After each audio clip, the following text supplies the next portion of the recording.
Serial Anupama में दिखाया जाता है कि शादी होने के बाद प्रेम और राही दोनों आशीर्वाद लेने के लिए जब मोटी बा के पास जाएंगे, तभी वो कहेगी कि आज इसे सिर्फ प्रेम की नहीं बल्कि राही तुम कोठारी खानदान की बहू बनकर आने वाली हो और ये बात हमेशा याद रखना। फिर अनुपमा के पास जाएंगे, तभी अनुपमा कहेगी कि प्यार हमेशा एक समान ही रखना चाहिए और तुम दोनों एक दूसरे के बनकर ही रहो, लेकिन अपने आप को मत खोना, चाहे कुछ भी हो जाए।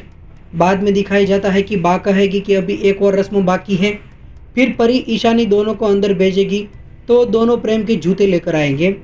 तो प्रेम कहेगा कि इतनी आसानी से जूते दे दिए, कोई भी डिमांड नहीं है। तो ईशानी कहेगी कि नहीं, हमें तो सिर्फ आपसे एक ही रिक्वेस्ट करनी है कि हमारी राही ने लाइफ में बहुत ही सफ़र किया है, तो हम इतना चाहते हैं कि आप हमेशा उसे खुश रखें और हमेशा आप उनका साथ निभाएंगे। तो प्रेम भी उसे वादा दे देता है। तो वही तोशु अनुपमा के पास आकर कहेगा कि वो शोभासन कहाँ पर गया।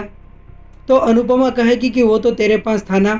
तो तोशु कहेगा कि मुझे तो लगा था कि आपने वहाँ से ले लिया होगा, कहीं ये चोरी तो नहीं हो गया है ना। तभी अनुपमा को मोटी बा ने रखने के लिए दिया था वो बातें उसे याद आ जाती हैं। फिर दोनों ढूंढने के लिए जाएंगे। तभी मोटी बा वहाँ पर आकर कहेगी कि कहीं विदाई में ये भूल न जाए, तो आप मुझे वो शोभासन अभी ही दे दीजिए, हम गाड़ी में रखवा देते हैं। तभी अनुपमा उसे बता देती है कि शोभासन ही हम ढूंढ रहे हैं, जब हम फोटो खिंचवा रहे थे तभी यहाँ पर था, लेकिन अब देखा तो वहाँ पर नहीं है, घर का कोई लोग लेकर गए होंगे, अभी मैं देख कर आती हूँ। तभी मोटी बा कहेगी कि हमने तुमसे कहा था ना कि उसे संभाल कर रखना, वो हमारे खानदान की धरोहर थी, हमारे पूर्वजों की यादें थी, आप इतना लापरवाह कैसे हो सकते हैं।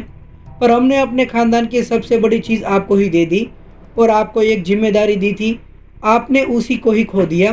वो कहकर बहुत कुछ अनुपमा को सुना देती है और ये भी बोलेगी कि आप कैसी माँ हो, इतनी लापरवाह कोई कैसे हो सकता है। तब अनुपमा को मोटी बा का शोभासन मिल जाएगा या फिर नहीं। दोस्तों, आपको क्या लगता है? आप हमें अपनी राय कमेंट करके ज़रूर बताइए।